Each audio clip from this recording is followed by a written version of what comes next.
Morning students, माँ राम मूर्ति classes में मैं संजय सैनी आप सभी का स्वागत करता हूँ। स्टूडेंट्स, आज हम लोग क्लास 11th का फर्स्ट चैप्टर की एक्सरसाइज 1.2 के क्वेश्चन नंबर 9 इससे आगे करेंगे। तो 9 से 12 तक क्वेश्चन में तो 9th क्वेश्चन है। उसने कहा है एक ए सेट है, let A is 1 2 3 4। B set हमें गिवन है 1 2 3 और सी सेट हमें गिवन है 2,4। उसने कहा है, ये देखिए, उसने कहा है find all the set x satisfy each pair of following condition. वो सभी एक्स सेट निकालिए, यानी वो सभी सेट निकालिए जिसको हम एक्स बोलेंगे, जो नीचे दी गई कंडीशंस को सेटिस्फाई करते हो। पहली कंडीशन है, फर्स्ट क्या है, उसने कहा है X is subset of B and X does not subset of C. X B का तो सबसेट हो लेकिन सी का सबसेट ना हो। तो हमने ऐसे सभी सेट लिखने हैं। अब देखिए, मैं सॉल्यूशन करता हूँ स्टूडेंट्स इसका। एक्स बी का सबसेट हो, यानी बी का सबसेट हो लेकिन सी का न हो, यही बोला है। तो 1 बी का सबसेट है लेकिन सी का नहीं है। अब देखिए 1 2 भी मैं बोल सकता हूँ 1 2 बी का सबसेट है लेकिन सी का नहीं है। अब 1 3 बोल सकता हूँ बी का सबसेट है लेकिन सी का नहीं है। अब आगे मैं लिख सकता हूँ 1 3 हो गया। इसके बाद मैं लिख सकता हूँ 2 3, 2 बी का सबसेट है, 2 3 बी का सबसेट है लेकिन सी का नहीं है। अकेला 3 भी लिख सकता हूँ स्टूडेंट्स में। देखिए 3 जो है बी का सबसेट है लेकिन सी का नहीं है। आगे मैं 1 2 3 लिख सकता हूँ, ये बी का सबसेट है। देखिए इसके सभी एलिमेंट बी से बिलोंग करते हैं लेकिन सी से नहीं करते। सो स्टूडेंट्स, ये सभी सबसेट वो हैं जो बी से तो बिलोंग करते हैं, सी से नहीं करते। तो ये सभी सेट्स को मैंने बोल दिया एक्स। दूसरा, अब उसने कहा है X is subset of B, X does not equal to B, X is not equal to B and X is not subset of C. उसने कहा है एक्स बी का सबसेट हो लेकिन एक्स बी के इक्वल ना हो और एक्स सी का सबसेट ना हो। तो स्टूडेंट्स देखिए, एक्स बी का सबसेट हो और एक्स बी के इक्वल ना हो, तो बी के इक्वल तो इसमें स्टूडेंट्स एक ही सेट है, यानी 1 2 3 को छोड़ करके बाकी सभी सबसेट क्या है जो बी के सबसेट है और सी के नहीं है लेकिन इक्वल टू बी भी नहीं है वो। तो यानी सिर्फ ये वाला सबसेट हम छोड़ देंगे। तो कौन कौन से बचेंगे? 1। सो स्टूडेंट्स, कौन कौन से सेट हैं? एक्स 1 हो जाएगा, 1 2 हो जाएगा, 1 3 हो जाएगा, 2 3 हो जाएगा, 3 हो जाएगा। स्टूडेंट ये देखिए सभी सेट बी के सब सेट है लेकिन सी के नहीं है, और इनमें से कोई भी सब सेट ऐसा नहीं है जो बी के इक्वल हो, क्योंकि बी के इक्वल होने के लिए सभी जो भी सेट बी के इक्वल होगा उसके सभी एलिमेंट किस में होने चाहिए? बी में होने चाहिए। तो ये कितने सेट हो गए? 1 2 3 4 5। तो हमारे पास ये 5 सेट हैं।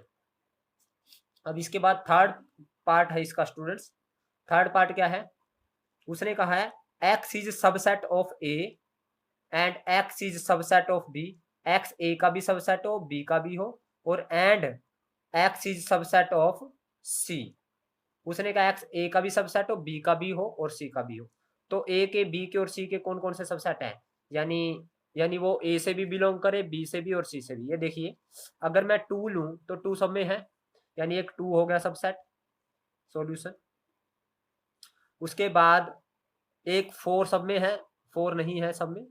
सो एक ही सबसेट है स्टूडेंट्स जो बी का है, लेकिन फिर एक 5 तो सबका है, यानी 5 भी हो जाएगा एक, क्योंकि empty set is subset of every set. एक 5 हो गया, एक 2 हो गया, और इसके अलावा स्टूडेंट्स और कुछ नहीं है। सिर्फ ये 2 ही सबसेट हैं जो बी के भी हैं, ए के भी हैं और सी के भी हैं।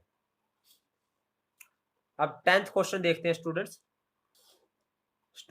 10वें क्वेश्चन में उसने कहा है let A B and C be the 3 sets.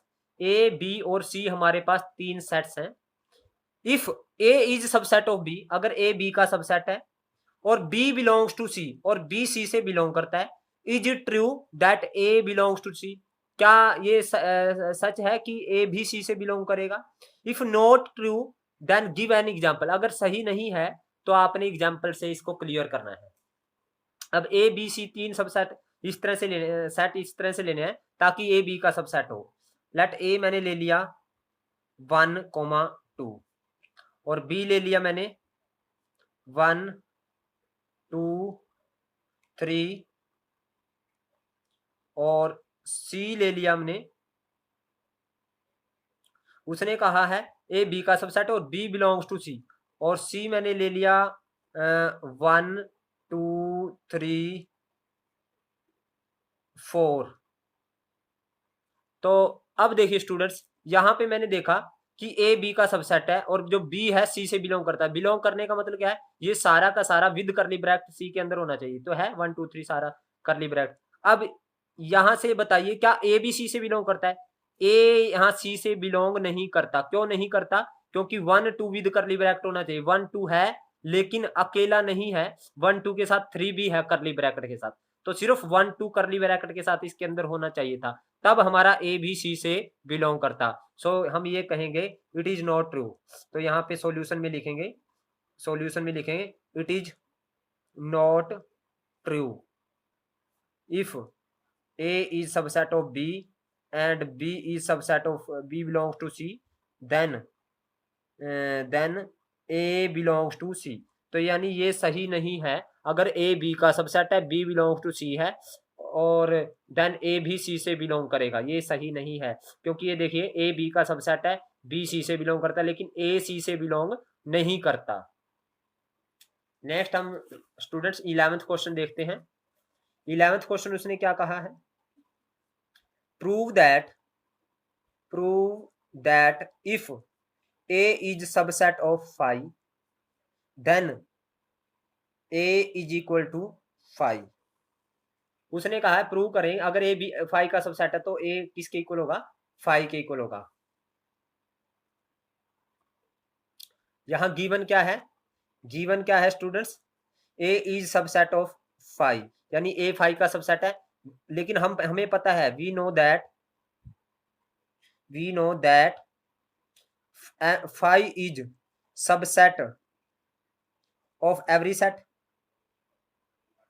5 किसका है, सभी सेट का सबसेट होता है, तो इंप्लाई इसका मतलब 5 किसका सबसेट होगा, 5 इज आल्सो सबसेट ऑफ ए। अब देखिए स्टूडेंट्स, ए 5 का सबसेट है और 5 ए का सबसेट है, यानी ए के सभी एलिमेंट 5 में है और 5 के सभी एलिमेंट ए में है। सो ए इज इक्वल टू 5, तो हमें यही प्रूव करना था, हैंस प्रूव।